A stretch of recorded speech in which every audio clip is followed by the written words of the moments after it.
Hey, Deborah and Barak. Leadership is male. David Pawson's controversial title is certainly provocative, if not a little overstated in relation to the Old Testament. It's quite true, of course, that when we think of leadership in the Old Testament, we generally do think of males. Israel's priesthood was exclusively a male office. So too was Israel's monarchy, with the sole exception of Jezebel's murderous daughter, Athaliah. Prophecy, likewise, was a male-dominated office. However, this was a role in which females could legitimately function, and it's on a notable example of such that we're going to focus today as we consider the respective roles of Deborah and Barak in Judges chapters 4 and 5. Now, as we do so, we'll also explore the possible ramifications that this text may have for leadership among God's people today. And when I say we, I literally mean we. In fact, I really mean you. This is what you're going to explore together in your small group discussion a little later on. Well, it's surely fitting that we do that.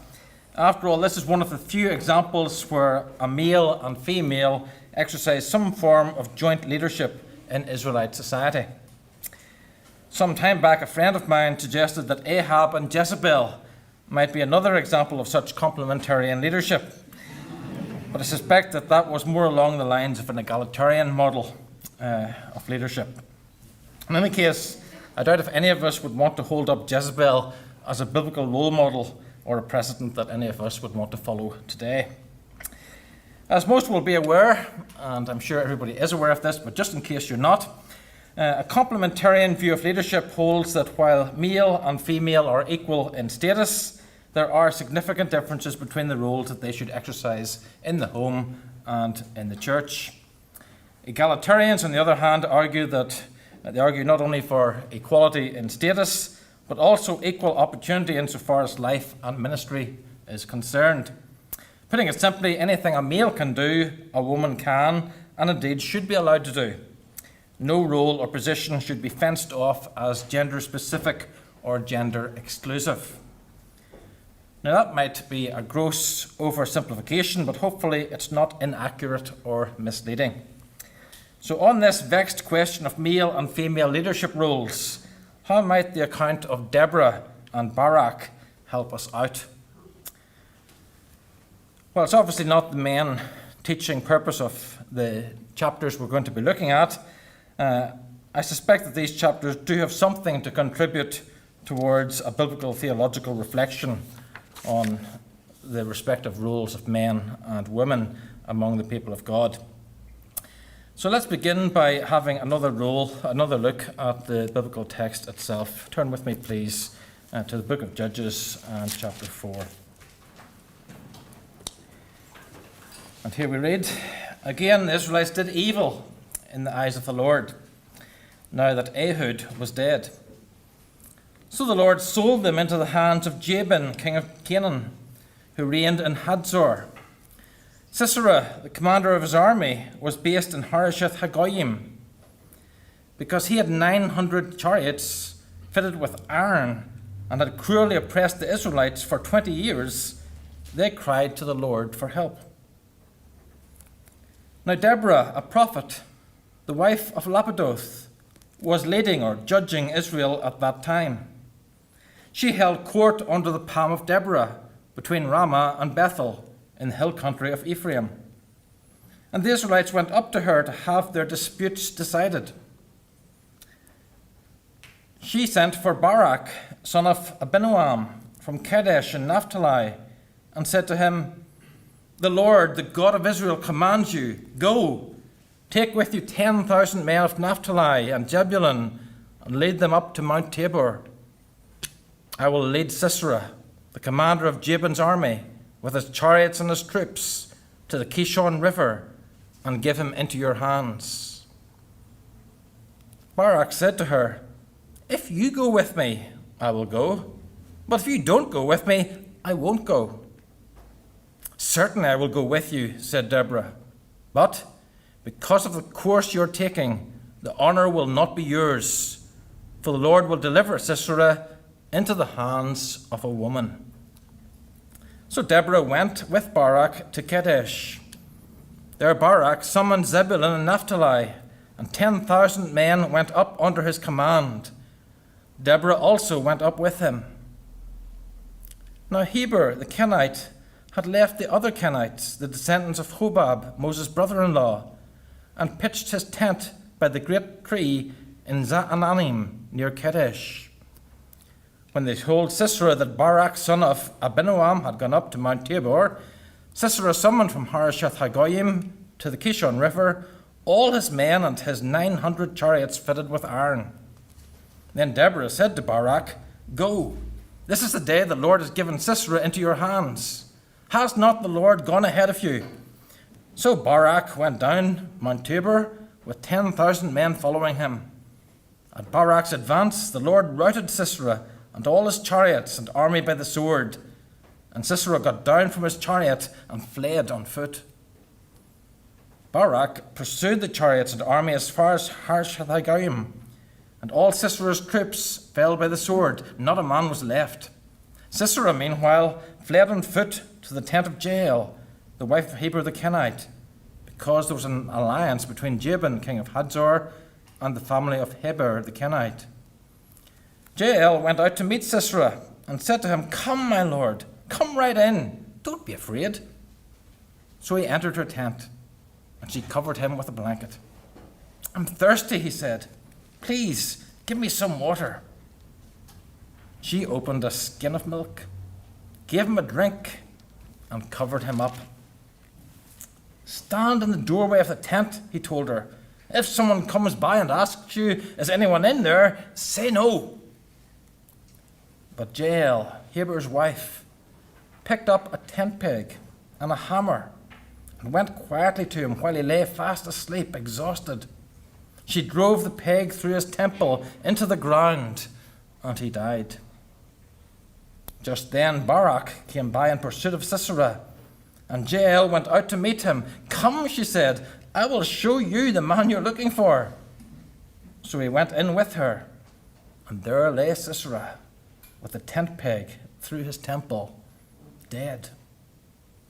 On that day God subdued Jabin, king of Canaan, before the Israelites, and the hand of the Israelites pressed harder and harder against Jabin, king of Canaan, until they destroyed him.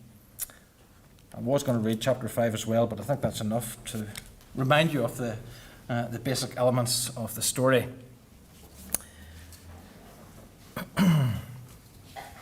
Judges chapters 4 and 5 bring before us Deborah and Barak. Deborah is traditionally understood as the only female judge that we meet in this recurring cycle of apostasy, repentance, and salvation.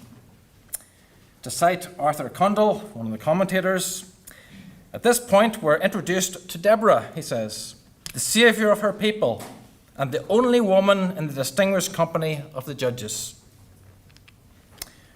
Now these judges, the judges described in this book, are not, of course, judicial officials in the modern sense. We're not to think of the guy with the funny wig and the thing that he bangs on his desk and so on. Rather, these judges were charismatic leaders, leaders through whom God delivered Israel militarily from a series of spiritual and especially political crises.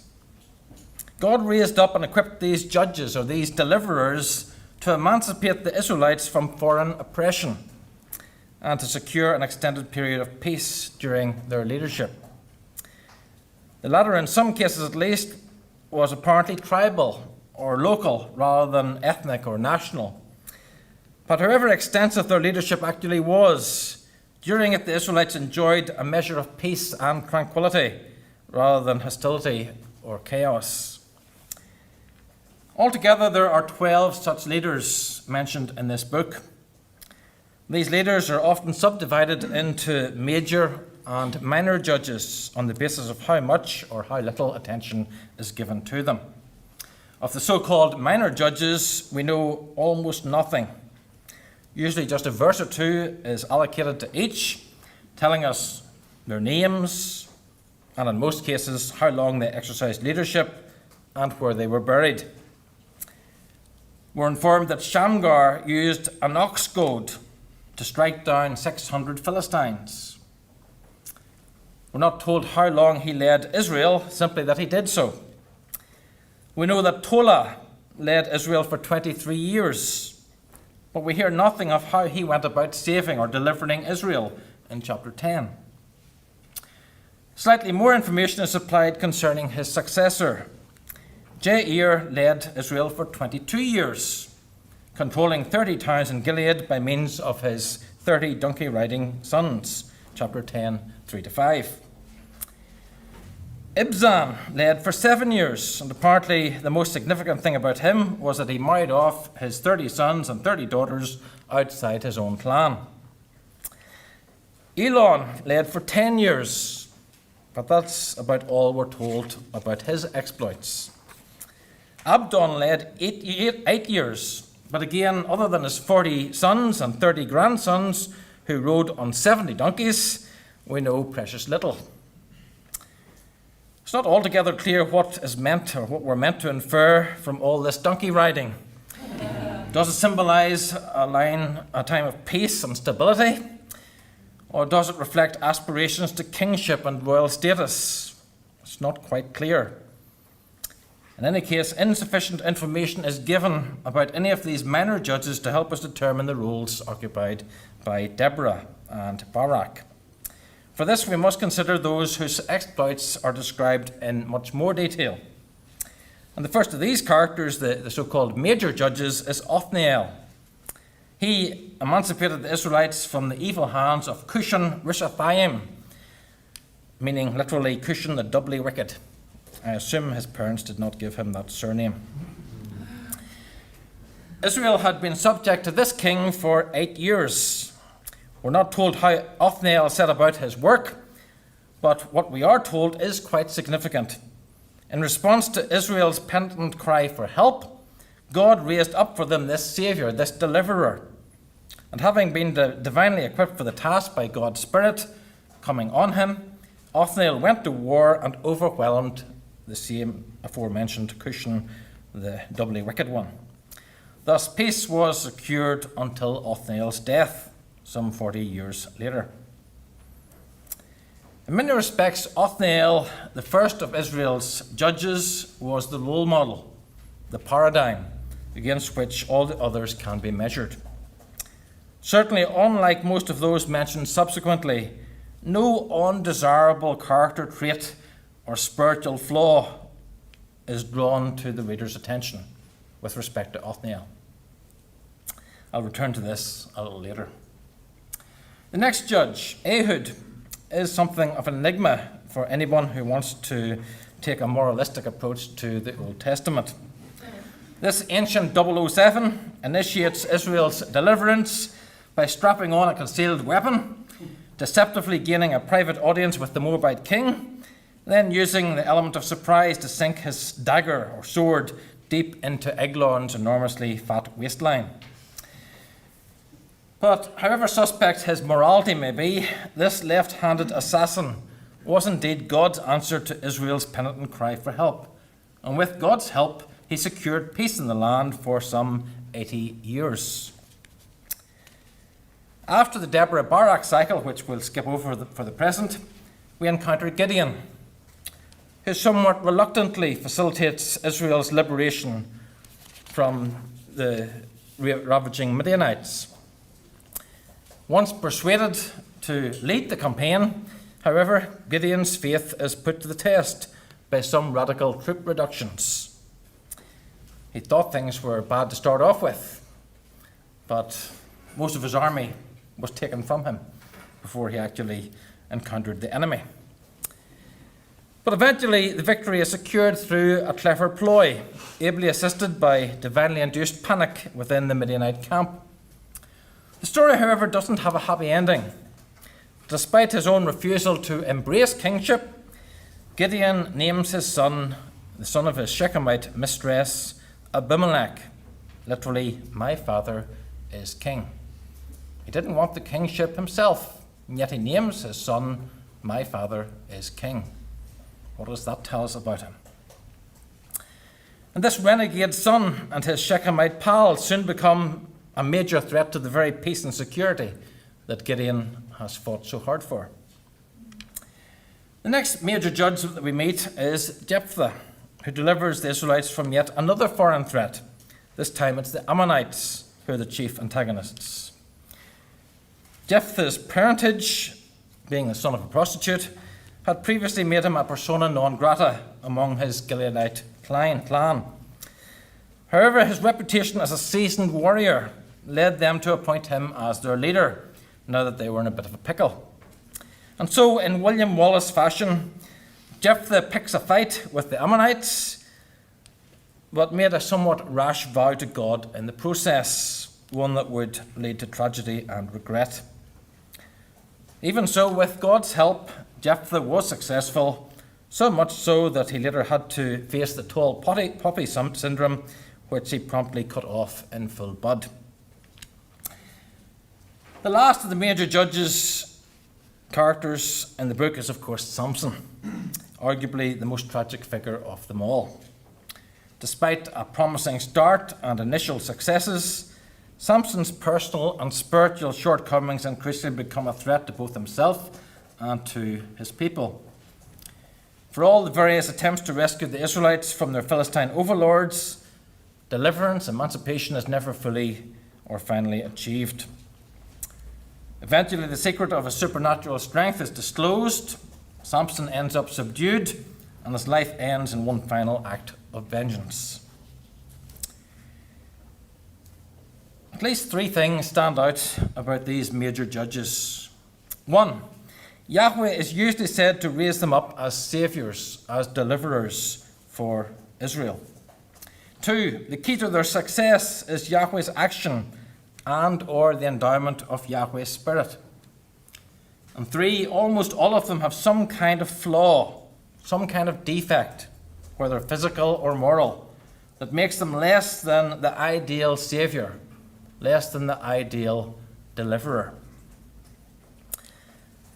So then, how do the exploits of Deborah and Barak fit in with all this? Let's look at our text in a little more detail now, Judges chapter 4. After the brief mention of Ehud and his demise, we're told that the Israelites once again did evil in the eyes of the Lord. Chapter 4, verse 1. Consequently, the Lord sold them into the hands of yet another foreign oppressor. Remember, this is a constant refrain in the book, and it's obviously one of the main lessons that the author intends his readers to learn. Apostasy from the Lord leads to punishment rather than blessing. Now the Israelites found themselves in the hands of Jabin and Sisera, his army commander, possibly constituting the greatest threat to the nation thus far.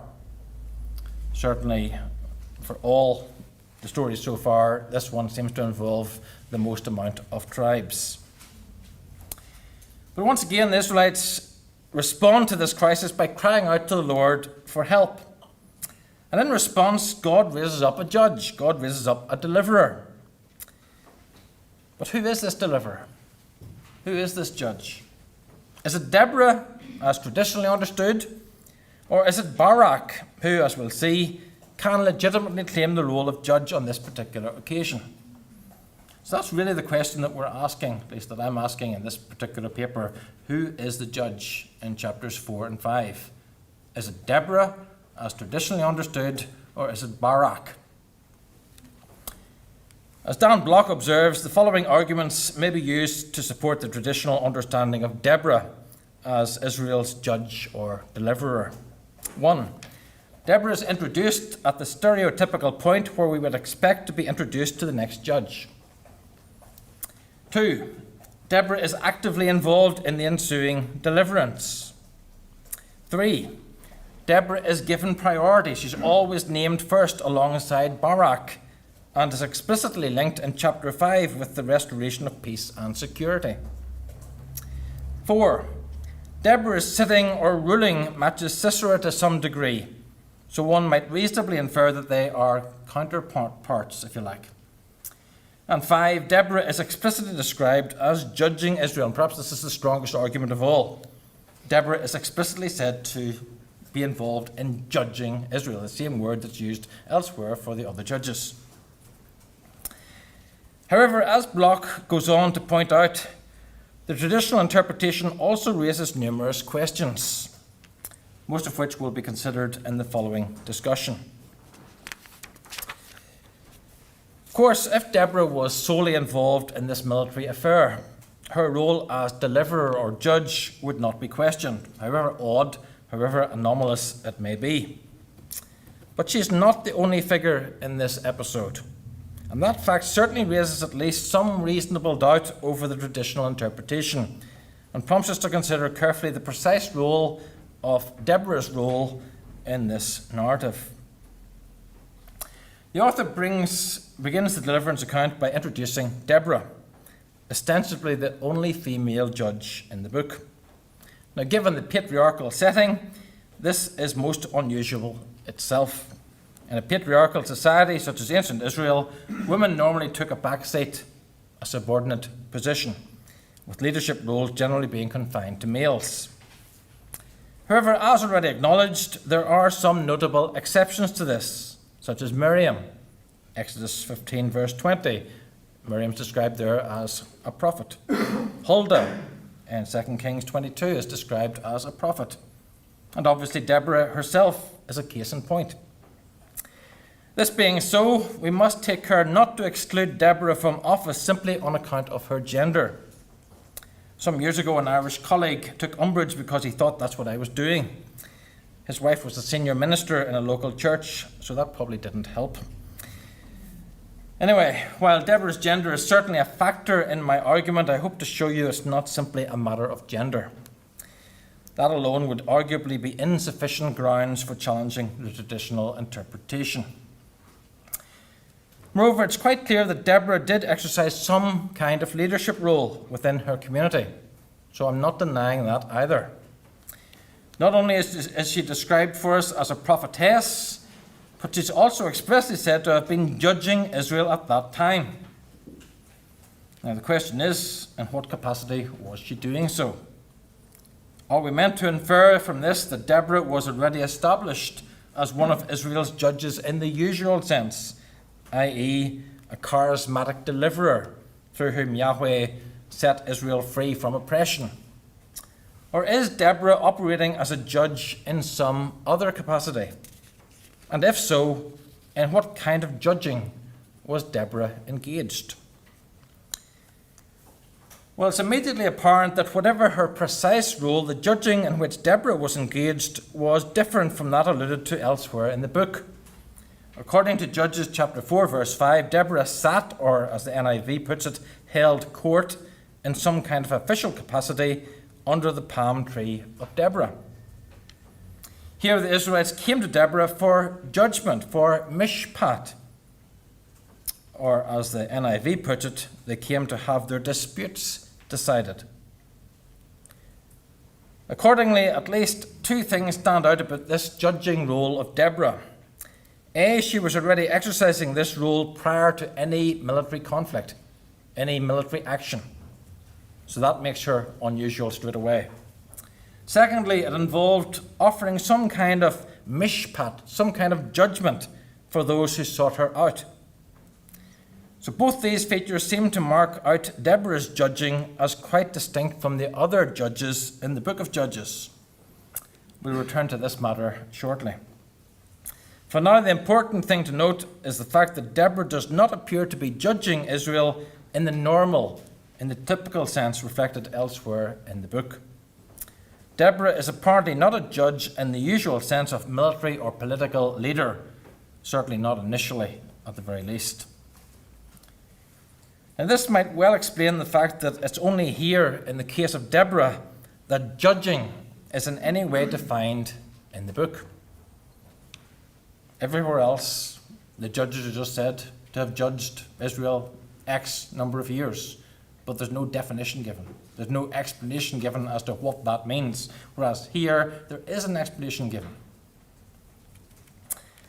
That is to say, because Deborah is an exception to the norm, her judging warranted some sort of explanation. The leadership she exercised, however extraordinary, was not quite the same as that of the others mentioned in this book.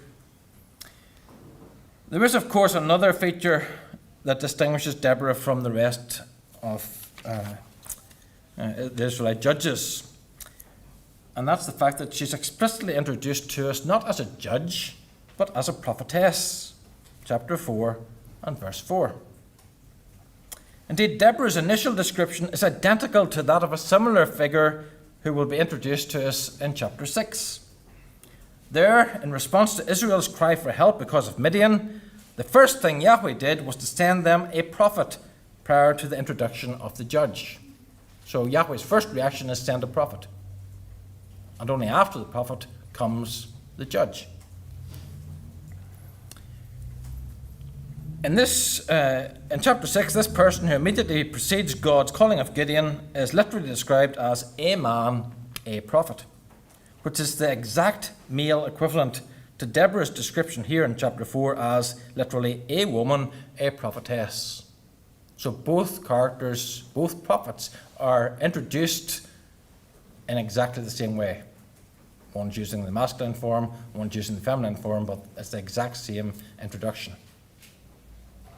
We'll return to the possible significance of this parallel or analogous description presently. For now, all I want us to observe is that Deborah is actually introduced to us not as a judge, but rather as a prophetess. It's arguably in her capacity as a prophetess, i.e. as a divine spokesperson, that the Israelites went up to Deborah for judgment, for mishpat. Given this possibility, some English translations, such as the NIV, may be quite misleading when they suggest that Deborah was operating in a forensic capacity as a court judge, court official, if you like. The idea that Deborah held court, as the NIV translates it or interprets it, and that the Israelites came to her in order to settle their disputes may be reading far too much into two Hebrew words. We're simply told that she sat in some official capacity and that they came to her for mishpat, for judgment. What the latter entailed is not spelt out. Or is it? Following Ackerman, Bloch concludes that crying out, verse 3, and a royal or divine pronouncement, or mishpat in Hebrew, are semantically related. Thus understood, the Israelites simply sought Deborah out to hear what God had to say. Why are they seeking her out? They're seeking her out because she was a prophetess, someone through whom they could receive divine revelation. So understood in this way, the Israelites simply sought Deborah out to hear what God had to say, that is, to receive a divine oracle, a word, a directive from the Lord. That mishpat, translated judgment, can denote such a divine word or directive from the Lord is clear from Exodus 28, verse 30, where the pouch containing the Urim and the Thummim is described as the pouch of mishpat, the pouch of judgment. And that's how the Urim and Thummim were used, as a way of working out what God's directive was. So these stones, the Urim and the Thummim, were the only legitimate means of divination in ancient Israel. And such is precisely what these Israelites got from the mouth of Deborah. As Bloch puts it, her commissioning of Barak represented the divine mishpat, the divine answer, the divine revelation. Accordingly, it's doubtful that we're to understand Deborah as a judge either in the usual sense of a charismatic deliverer or in the other sense as a forensic judge settling legal disputes. Rather, Deborah was a prophetess through whom Yahweh's response to the current crisis was made known. This would also help explain the need for Barak and the role that he was to play in the ensuing events. See, if Deborah were in fact a judge in the typical sense, Barak would surely be redundant and be something of an enigma. Why involve Barak at all if Deborah was indeed the charismatic military leader that Yahweh had raised up on this occasion? Surely Captain Courageous could have been ignored altogether, and with God's help, Deborah could have ably carried out this task without him. Why include Barak if Deborah was the judge? Now, one could argue that Deborah needed a man to lead the Israelites into battle, but this seems to undermine the premise, the suggestion that she was indeed the military leader herself. As will be suggested below, it seems more reasonable to infer from this and the ensuing narrative that the typical role of a judge, that is, the typical role of a judge in the book of Judges, was the role undertaken in this episode, not by Deborah, but of course by Barak. Moreover, Barak's reluctance to go to battle unaccompanied by Deborah seems to reflect the kind of character flaw that marks every major judge in the book of Judges other than Othniel. We've already noted Ehud's somewhat questionable morality. We could also point out, maybe better point out, his left-handedness, which would have been considered some kind of defect or deformity. Not the type of thing you'd expect a judge to be able to deliver Israel with. Gideon's need for double reassurance betrays some measure of unbelief on his part, and the consequences of having a Shechemite concubine are even more telling. Jephthah's rash vow and Samson's immorality likewise betray the serious shortcomings that seem to typify almost all of Israel's judges.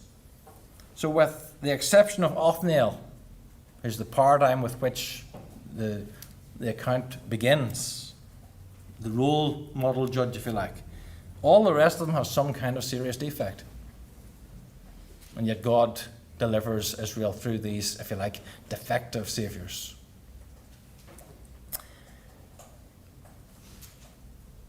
Barak seems to be presented, therefore, as a more typical judge, a defective judge, a flawed human leader, whereas Deborah's untarnished character would certainly make her very untypical. She certainly doesn't fit the mold for this series of defective leaders. It's also worth noting that the dialogue between Deborah and Barak seems to suggest that initially, at least, Deborah had no intention of accompanying Barak to the battlefield. She seems to imply that the honour would have gone entirely to Barak had he not equivocated.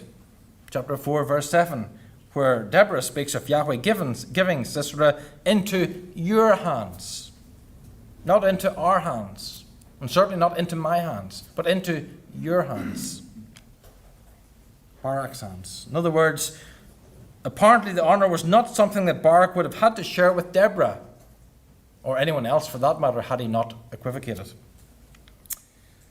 Again, it's difficult to square this with Deborah's alleged role as judge.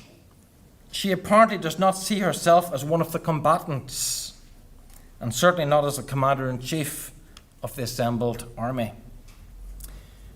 Furthermore, Deborah's role at the battlefield seems to be much more in line with her ministry as a prophetess, announcing the Lord's directive to Barak at the appropriate moment, chapter 4 and verse 14.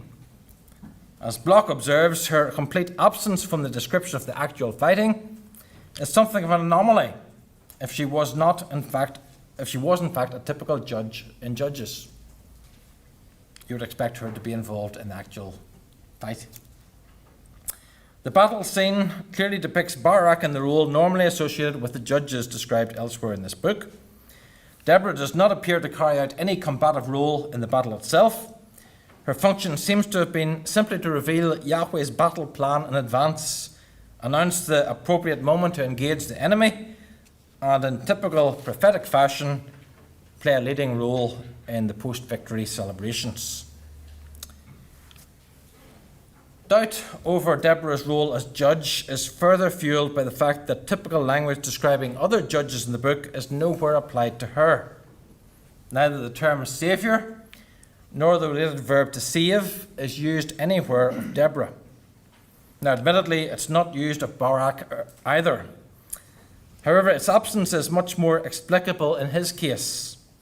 After all, the text explicitly tells us that this honour would go to not Barak, but to a woman.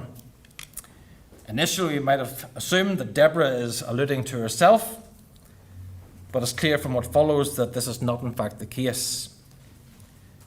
But it's not just a case of typical language being omitted in relation to Deborah. The possible use of an unusual verbal form in association with Deborah's rise in Judges 5 verse 7 may be a further indication that the omission of terminology that's used of the other judges is quite deliberate. More significant, however, may be the fact that there's no reference to Deborah's empowerment by Yahweh's Spirit. While again, this is not peculiar to Deborah, it may be a further indication that she's not being portrayed as the judge in this particular account. Indeed, the presence and declaration of Yahweh's prophetic messenger may also help explain the non-mention of the Spirit's empowerment in the case of Barak. Deborah's presence with him was, if you like, God being present with him. Further evidence casting doubt on Deborah's judgeship is the terminology which the narrator does specifically apply to her, which we mentioned earlier. She's referred to as a prophetess and a mother of Israel, chapters 5. In particular, the description of Deborah as a prophetess and a striking similarity with the later description of the male prophet just before the Gideon account may suggest that each of these characters exercised a similar role. In other words, one can infer from the analogy between these two passages that Deborah's role is analogous to the anonymous male prophet in Judges 6 and verse 7. In other words, just as he functions there as Yahweh's spokesperson, that's exactly what Deborah's role is here in chapter 4. Whereas Barak's role was analogous to the role played by Gideon, the judge-deliverer.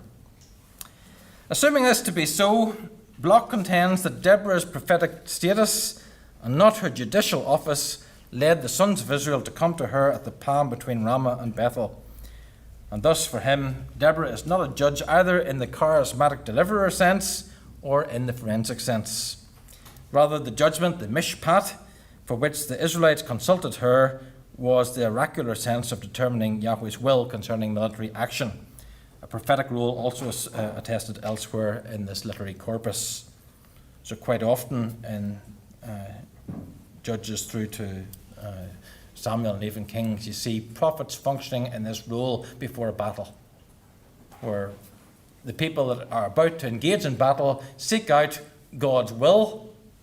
Is it right? Is this the right time to go into battle? And they get some kind of directive, some type of guidance, if you like, from a spiritual channel, such as a prophet.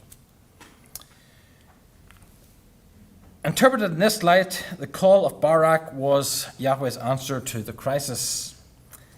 He, and not Deborah, was Yahweh's appointed deliverer for this particular situation. Deborah's commissioning of Barak represented the divine mishpat in the present circumstances. This would also explain Barak's insistence that Deborah accompany him to the battlefield, namely so that he might get further divine directives as to how and when to engage the enemy. And that's pretty important when we read chapter 5, because it's clear from chapter 5 that how God dealt with this particular enemy with all these iron chariots was what was an advantage to them. The fact that they had these iron chariots turned out to be a disadvantage very quickly when God sent a lot of water, and dry ground became very quickly muddy ground. And so their advantage very quickly turned into a great disadvantage in the battle that was fought. And therefore the timing was absolutely significant here. And that's what you see Deborah doing in chapter 4. She tells Barak the timing to strike, the timing to engage the enemy. There's one further noteworthy piece of evidence that should probably be considered. In the two biblical lists of Israel's judges, Barak's name is included, whereas Deborah's is not. I'm thinking of 1 Samuel 12, 9 to 11, and Hebrews 11, verse 32. At least when I say 1 Samuel 12, 9 to 11, I'm referring to the LXX rather than the Hebrew text, which reads Bedan rather than Barak. But most scholars now agree that the reference is to Barak, And there's no doubt about the fact that Hebrews 11 verse 32 mentions Barak, but doesn't mention Deborah. So the omission of Deborah in these lists might not be deemed odd or significant given the fact that neither list claims to be comprehensive or exhaustive. Nevertheless, the inclusion of Barak makes the absence of Deborah appear all the more important. One can reasonably infer from this that Deborah was not originally considered one of the judges in antiquity. Therefore, though traditionally Deborah has been recognized as exercising a dual role of judge and prophetess, I think there's good reason to conclude with Bloch that Deborah was solely the latter, a prophetess who issued Yahweh's call to Barak and passed on Yahweh's directions for the strategy that he was to employ in his battle against the Canaanites. Now then, your turn. I want you to break up into, maybe 4 groups.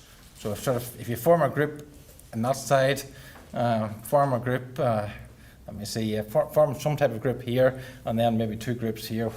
Some of you sort of move toward the front, and some stay at the back, and just switch your chairs around so that you can discuss these questions among yourselves. So if you want to move around, and then I'll label the groups and tell you which question you're going to look at.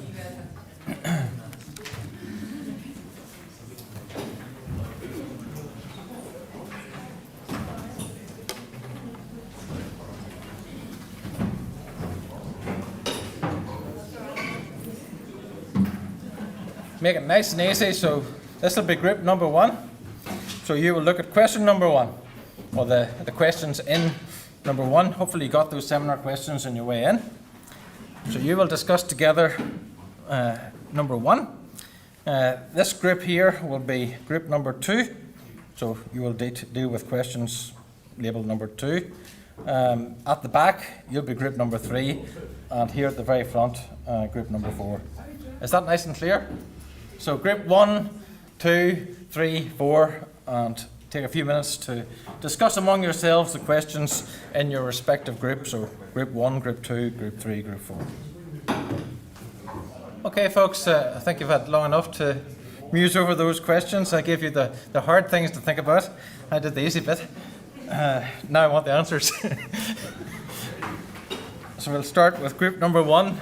Hopefully each group has a spokesperson or someone willing to be a spokesperson to give us some feedback. So would group number 1 give us some feedback to... You just said that there was nothing at stake because God can use unusual means at various times to accomplish His purpose, and particularly, related to what you're saying about, that it's the order as a prophet and the work of the Spirit to highlight the salvations from God. So there's a biblical theological perspective that is wide and it's looking at salvation. So it's actually not the key issue. Right. So it's not the key issue of the text? Yeah. Okay, yep. Anything else? So it doesn't really matter whether she was a judge or a prophet or whatever? Well, particularly with what you're saying about how God highlights the weakness of each of the judges there. The point of the judges is to show how weak they were, which actually points more to Barak anyway. Okay. Group number 2. I think we've got 2 group number 2s, so let the ones at the front go first. So the question was about what issues of raising complementarianism and potentially if God has placed a woman in leadership there in Israel's history, then why should we not allow women in leadership over men today? But we responded, or tentatively responded, with a few ideas that Deborah was in a role of perhaps quite limited conveying of God's message as that sort of prophetic role, rather than say Elijah or Samuel going around hunting. So that's the sort of prophetic ministry she did have. She herself wasn't keen for military leadership, preferred Barak to take that role, and perhaps thirdly, Judges is there, it's descriptive rather than necessarily prescriptive, so it's still a bit of a jump to go from this is what happened then to this is therefore what we should do now. Okay. I think that was thoughts from our group. So are you suggesting she wasn't really an authoritarian prophet when at first? Oh, by that I mean, just this is reflecting even a little bit what Peter was saying in the previous hour, that prophecy at some times in the Old Testament was conveying a message, sometimes it was still with authority, other times more engaged in calling Israel's attention back to the law and more a teaching explanatory sort of role. All right. Right. Okay, we might want to think about that a bit more. Yeah, sure. The other group two? Yeah. That's it. That's it. Same. Yeah, pretty much the same. Anything else that we Okay. Group three? We were throwing around, the question relates to the respective roles that Deborah and Barak had and whether they're gender related. And I guess we were observing that Deborah operated within the scope, if the thesis is she was a prophetess and not the judge, she kind of respectfully operated within the scope of that ministry, didn't try and take it from Barak. And in one sense, she comes across positively. Barak comes across negatively in the weakness of the male age leadership, that he lacked a certain courage, which I guess is the flaw of the judge. And in terms of thinking about that in contemporary situation, Deborah models working respectfully within her role, and even in the case of weak leadership, that's kind of part of our musings. Okay. Yeah. Group four? Yeah, so we were saying around the idea of the complementarian model, and that was basically our kind of what we ended up at. Was it's in some ways it shows not necessarily a complementarian model done well, but maybe a complementarian model where the male's fallen away, and the fact that similar to these guys discussing number three, that Deborah, it's not like when Barak said, "Oh no, I don't trust that," or "You've got to come with me." She didn't just say, "All right, well you're out. I'm going to go and do it now." But rather, it seemed that even through it, she was still trying to uphold Barak's leadership. Okay. Can I be the devil's advocate now and say, well, who's taking the lead in this? If you were thinking in terms of who's initiating things, who's actually, setting things, like ultimately it's God. I'm not disputing that, but through whom is God doing this in this text?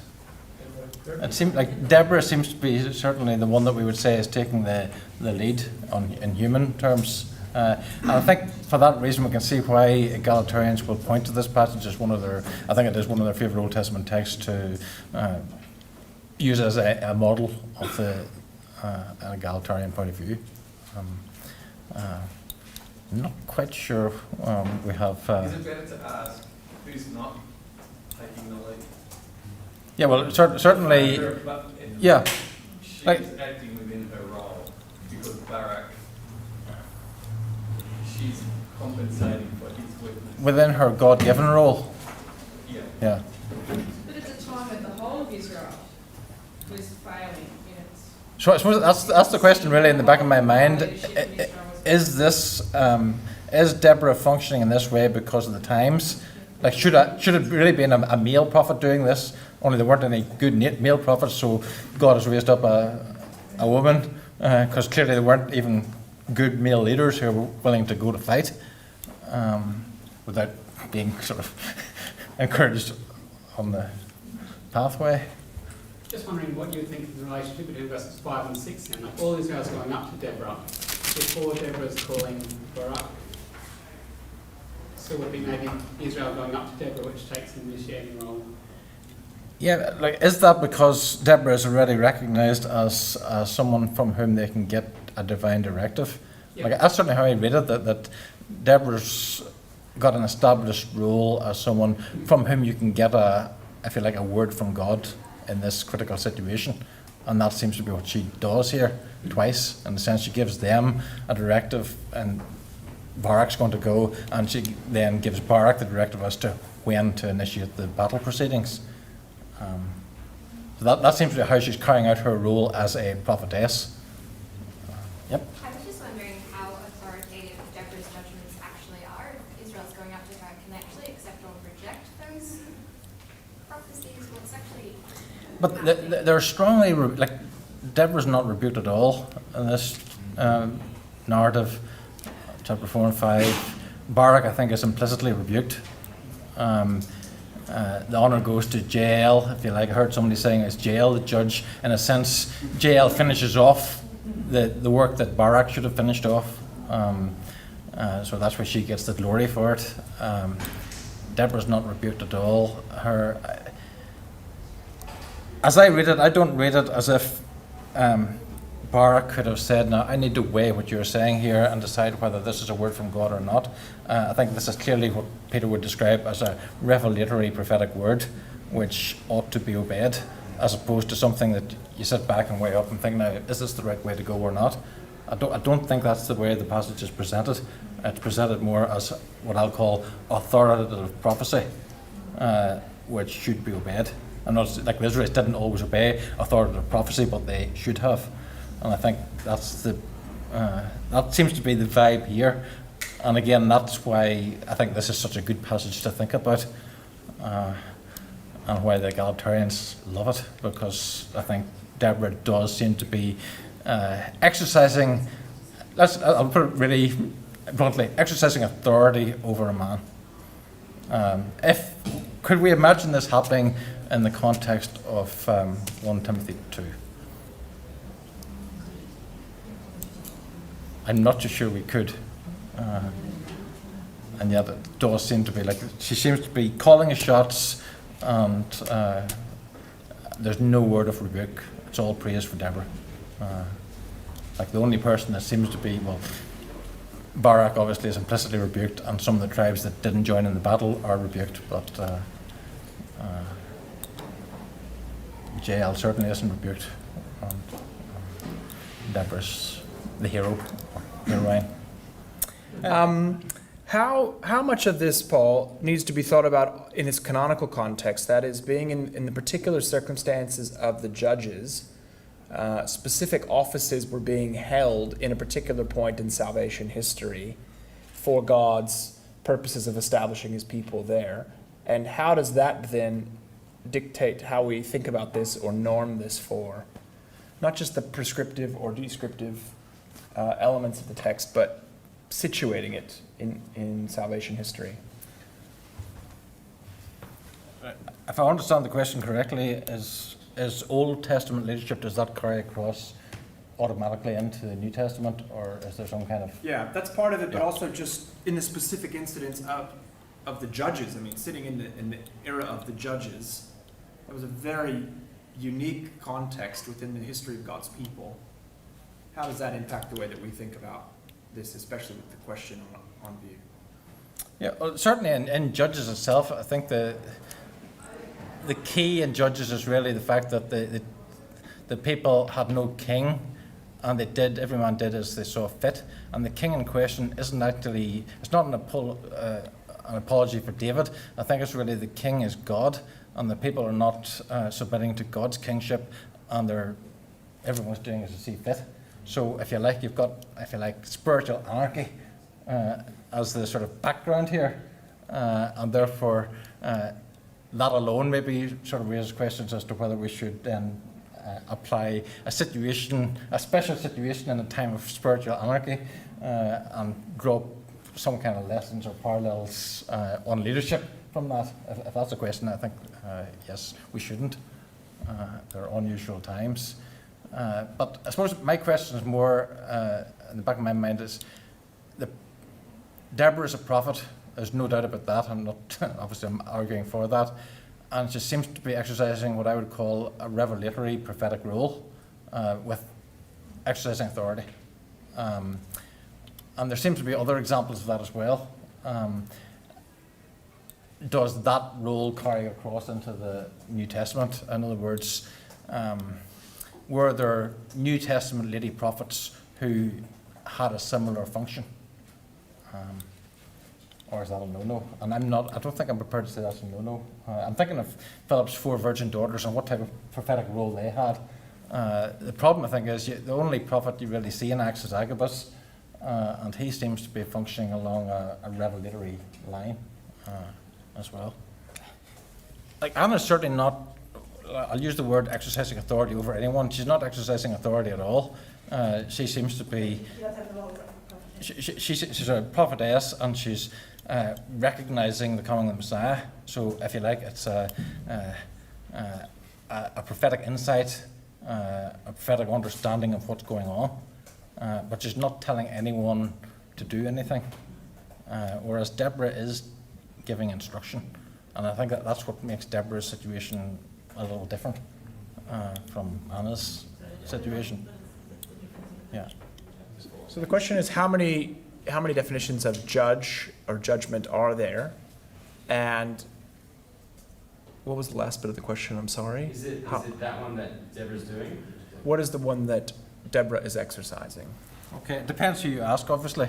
The traditional understanding would say that there are essentially 2. There's the judging in the normal sense in Judges, which is really a military leader, someone who God raises up to fight off an enemy and save Israel from this foreign oppressor. That's the normal role of a judge in the book of Judges. So when we read of judges and judges, we're reading of deliverers, we're reading of saviours. We're not reading of someone who's making legal decisions. Deborah seems to be introduced in a way, obviously the NIV interpreters, translators, have understood Deborah's role as judge as slightly more than that, or less than that. They're suggesting that Deborah is functioning in what I would call a forensic capacity. She's settling disputes, so people are coming to Deborah with their disputes, sort this out for me, and she's making a ruling, a mishpat. And a mishpat can mean that as well. It's the same word that would be used in that context. But if that's how Deborah is functioning as a judge, that's very different from how all the other judges in the book of Judges function as judges. They function as saviours, as deliverers, as military fighters, if you like, commanders-in-chief of the army. Deborah's introduced doing a different kind of judging, if you like, if you follow the NIV's interpretation. I'm questioning the NIV's interpretation and saying that's probably not the kind of judging that Deborah was engaged in. All Deborah was engaged in doing was people were coming to her for, if you like, in this crisis for spiritual guidance, and she's offering them a word from God. What is God going to do about this crisis? And Deborah says, he's raised up Barak. Barak's going to deliver us. The prophet type person in the next, in chapter 6, he performs a slightly different role in that he rebukes the people and explains why they're in this situation in the first place. If they didn't already realize it, it's because of their apostasy, because of their sin. But in answer to your question, there are at least 2 different kinds. But the second kind, there's a bit of dispute over whether it's forensic judging or a sort of coming for spiritual guidance judging, which is what I'm suggesting. Thanks for going over that.